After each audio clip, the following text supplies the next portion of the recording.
Warning, the following video has not been approved by the Comic Code Authority and is intended for mature audiences. Viewer discretion is advised. What is going on, everybody? Welcome back to another episode of The.Comic.Assassin! Little high pitch for you there. Welcome back. It's Monday. This is the day we'll let you guys know what kind of news is going on out there when it comes to the movies, the films, TV shows, the books, and also what books you might want to be checking out this upcoming Wednesday at your LCS or wherever you have to get them from. But yeah, I hope all of y'all had a great weekend. I know I relaxed a lot, didn't do much. I did a lot of bagging and boarding, which I find to be therapeutic. Because I can put on YouTube and watch the videos that you guys are coming out with, watch a whole bunch of great content, do bagging and boarding, and I'm knocking two things out at once, and I love it. What I don't love is the boxing part. That's what always gets me, because that's when you have to take all the boxes off the shelf, and you find that I ran out of room in this box, I gotta move stuff over to here to there, and it's artwork. It is an artwork to try to get your stuff boxed. And I've done half the battle by doing the bagging and boarding. Now I got to put them on the boxes. So that's what I'll probably be doing later on this evening, or maybe tomorrow. But yeah, other than that, let's get on with it. What's going on in the news? And really, there's not a lot. Not a lot's going on in the news. There's been some buzz about this book right here. Spider-Man #1 that just came out, the Abrams. First off, I love the die-cut cover here. I think we need to bring back more die-cut covers because they're super awesome. But people are really surprised. People actually really enjoy this book. I really enjoyed this book. And I'm not going to do too many spoilers here. If you want more spoiler-related content, you can go check out the movie, the video that I dropped last Friday, where I actually go in detail in reviewing this book. But a lot of people are calling this a first appearance. A first appearance of Benji Parker as Spider-Man. And I say to that, no, this is not. Alright, we know this isn't the first appearance of Benji Parker. That one was back in Spider-Girl. And he's in this one as well. But he does not put on the suit. Alright, if you don't put on the suit, you don't know if he's going to put on the suit. You might think that he's going to. We don't know. But it doesn't happen in this book, and therefore this is not the first appearance of Benji Parker as Spider-Man. Don't let anybody else tell you otherwise. Now, it may come. So if you're a collector who likes books with the first appearances of certain people as certain characters, then this might be a run you want to keep your eye out on, but it's not that issue. But it was a very good issue. It actually surprised me. I think like most people, we came into this book with a chip on our shoulder, and it was surprisingly good. But I have to take it for what it's worth, because I don't see any of this stuff making it out of this issue and branching out into continuity with what's going on in Marvel. I have a hard time seeing that. So I'm taking it for what it is, and that is a mini-series. But other than that, we had Batman Day that came out, right? So how do you celebrate Batman Day? All right, and I want to say I saw some really cool stuff going on. I love that there was hype about Batman Day. We had cities going out, and they were putting out the bat signal, which I thought was pretty freaking cool.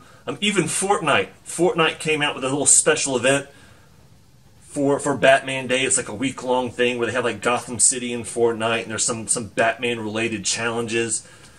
So I thought that was pretty interesting. I know there were some special books that came out to celebrate Batman Day. So that's cool. I'll always love it when I see one of our favorite characters get some love in that kind of platform. Also, speaking of Batman, I did notice, and I saw this, I forget which website, but there's basically on Amazon right now, you can go on Amazon and you can find some of the Snyder Capullo collector sets, the box sets, for pretty cheap, like $15 to $20, $25 off what they normally would be. So if you really like that Snyder Capullo runs that they had, or you never have a chance to check them out, this is a good chance for you to go get some graphic novels for relatively cheap. So, and that's on Amazon. Just go on Amazon, do Snyder Capullo box set, and you'll see some of the stuff that I'm talking about. But other than that, yeah, Batman's been in the news a lot. Not only between the Batman Day, but also between Tom King leaving and who's coming in. So they did announce that James Tynion is coming in to be the new writer on Batman, and we're also going to have Tony Daniel come in to do the artwork. I'm interested to see, are they going to continue the existing volume, or are they going to scratch it and start back with number 1 and do a completely new volume? That I haven't heard yet. We'll see. But I think that's coming up after issue 85 of the current Batman run. And I've heard so many things. I know we knew that the Batman run was supposed to go to 100. It got cut short. I heard 80. Then I heard 83. Now I'm hearing like 85 is going to be the last issue. So, I don't know. But I do know that in issue 84, apparently Tom King is supposed to bring back the Button. Alright, so there's going to, for you Watchmen lovers, there's going to be some button action going on in Batman 84. So, that'll be interesting to see what happens there. Other than that, let's see. Movie-related, Joker. And this is on a lot of the websites too, about a Joaquin Phoenix storming out of an interview, because basically he was asked, like, how he felt about a movie like this, about a character who possibly is mentally ill and transforming into this crime boss and doing all this violence and stuff like that, how that could possibly inspire other people to do heinous acts, right? And I think he got a little ticked off and he left. I think he cooled off, talked to some people. He came back and finished the interview. But yeah, I mean, I think that all that stuff is silly. I mean, we can talk about influence that movies have on people, comic books have on people, music, video games. We can talk about this stuff all day long. But I just think we all need to take a step back and be like, some of these things aren't necessarily the issue. Individuals are the issue. All right, people have stuff going on, and if it takes a movie to make someone go off and do something crazy, you can't necessarily blame the movie. You got to blame the individual, not the media.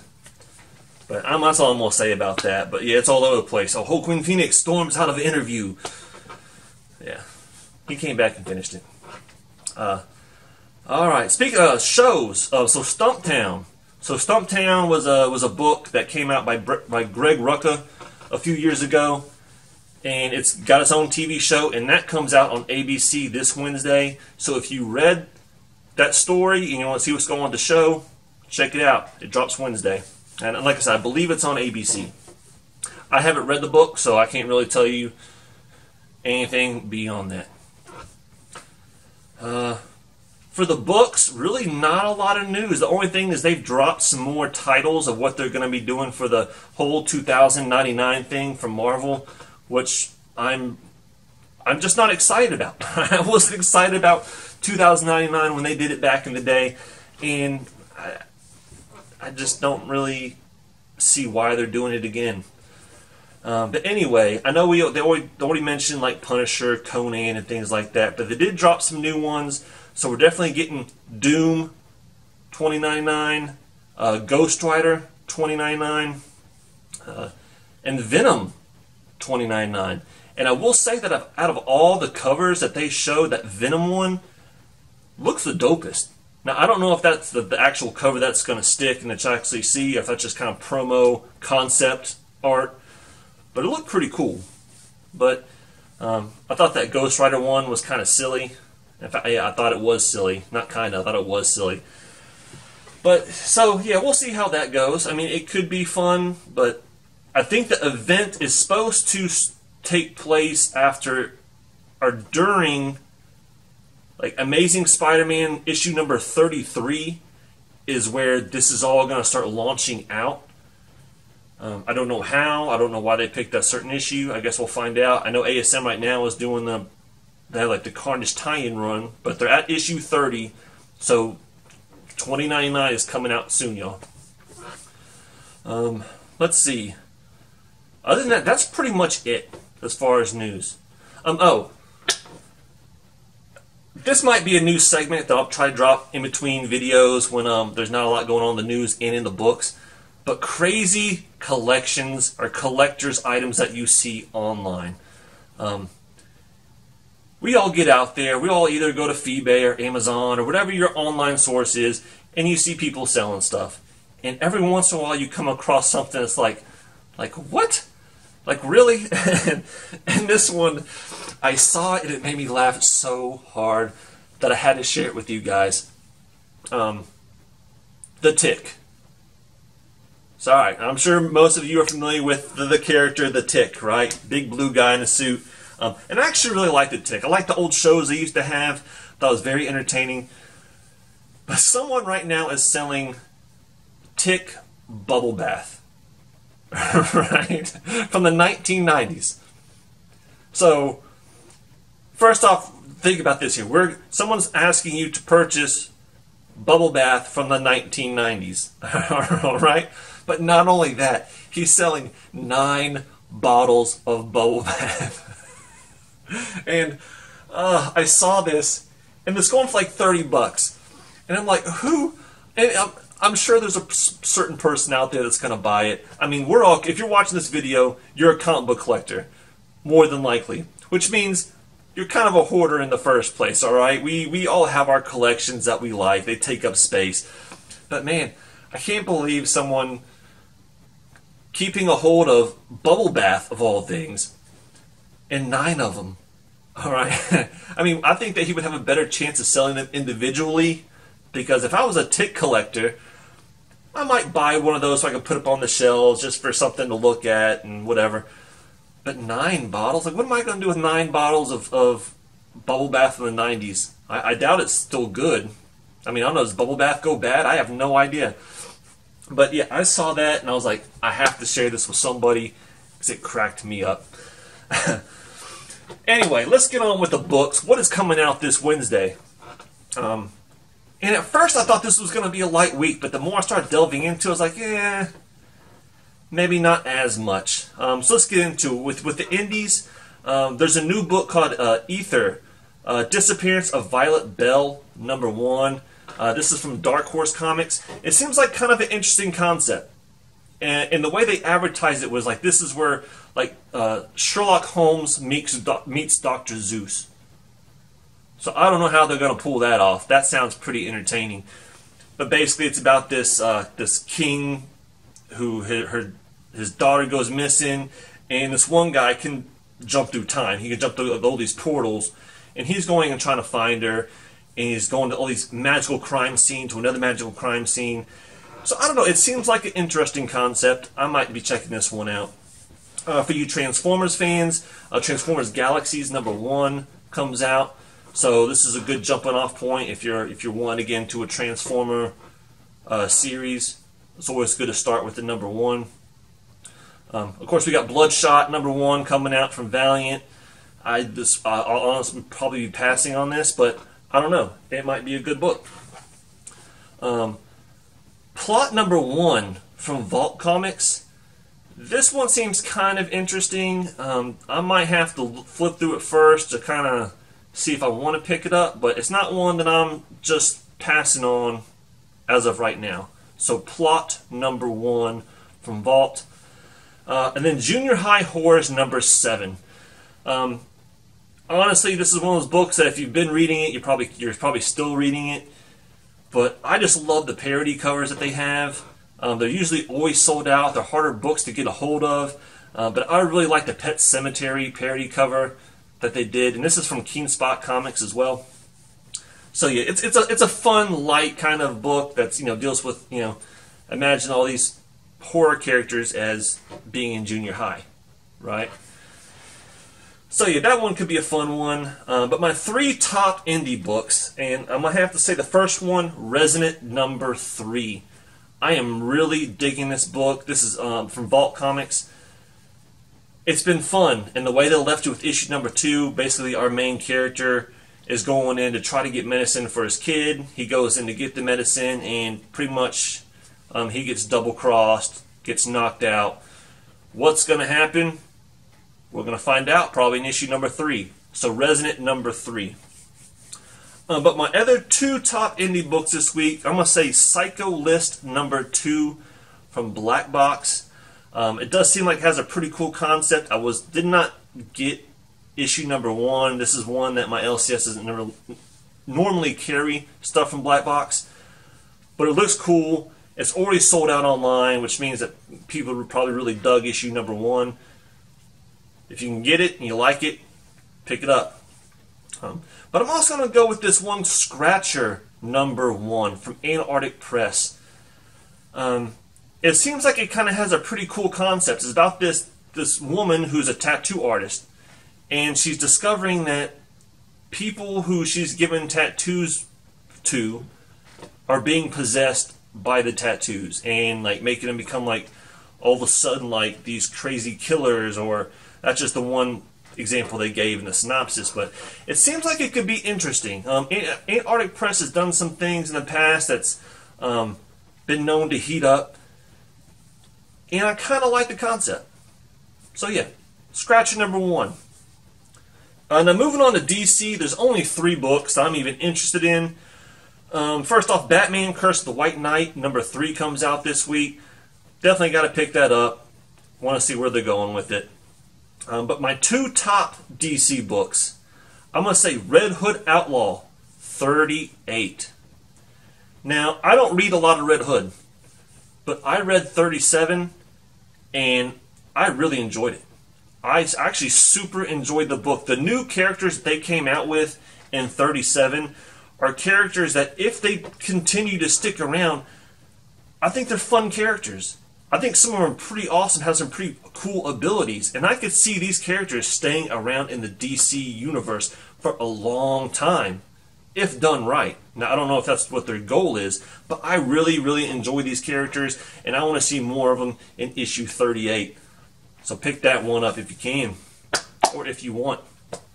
But I'm going to have to say the other top book is Harleen number 1.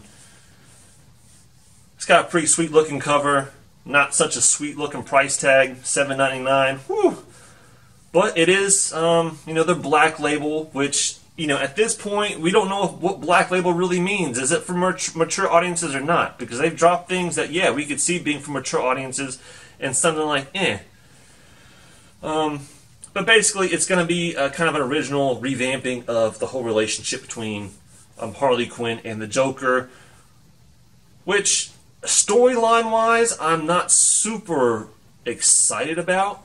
It doesn't seem. I know it's going to be a rethinking of it, but it's not too fresh. It's not too new. But it is Black Label. So you never know. This $7.99 book might have some Joker junk in it, and it's going to be a $60 book by the end of the week. You just never know. It's definitely one that I'm going to try to pick up, but I'm probably going to flip through it first just a little bit to see if I like the artwork, see where they're going with it, see if it's actually worth it, because that $7.99 price tag is pretty up there. But yeah, definitely not going to sleep on it though, completely. On to Marvel. There's a few books coming out from Marvel. The Absolute Carnage Miles number 2 is coming out. That first one was pretty good, so we'll see where they're going with issue number 2. Okay. Also, ASM 30 comes out. I'm only mentioning this because it is an Absolute Carnage tie-in, and basically here you have Spider-Man standing in the way of Carnage, getting to Dylan, and all these kind of things. So, and who doesn't love Spidey and Carnage, right? I mean, it fits. So, definitely might be checking out that book. And then we have Strike Force number 1 coming out this week. This is one that I'm only mentioning it really because it's a number 1. There's a lot of characters I like, but, I'm going through the list of the characters, and you have Blade and Hellstrom, and, more of these characters that delve in the dark type thing. And then you have Bucky. Then you have the Winter Soldier in there, like, and Spider-Woman. So I don't know. I was really confused by some of the character choices for this team. But I don't know. That's just me. That's just me. I mean, I was looking at him like, what's Bucky doing in there? Like, he's not a dark character, but I don't know. So that's probably one that I might pass on. But if you pick it up, let me know how it is. I would like to know. But my two top Marvel books, and it goes without saying, Power of X #5. It's been a crazy ride so far. I passed on the connecting covers this week because I just wasn't in. I didn't really enjoy the connecting covers, even though once again that's the one that sold out and probably the one that is your best bet on the secondary market if you're flipping them. But I'm really digging cover A this week. I'm gonna keep it simple, cover A. But I'm also gonna go with New Mutants. All right, the War Children story. All right, we got some Chris Claremont goodness. You got some Sienkiewicz, or Sienkiewicz, or however you want to pronounce it. He's doing the artwork. So yeah, I'm going to give this one a try. I enjoy some of the New Mutant stuff. I definitely enjoy Claremont's work. I definitely enjoy Sienkiewicz's artwork. So hopefully it's a good story. So that's one of my top picks from Marvel. And that's pretty much it, y'all. So let me know what you guys think about these picks, which ones you guys might be picking up, which ones you might be passing on. And with that being said, I hope all of y'all have a great week. And when you go to your LCS, or if you're out there trying to find them books this week, I'm going to wish all of you happy hunting.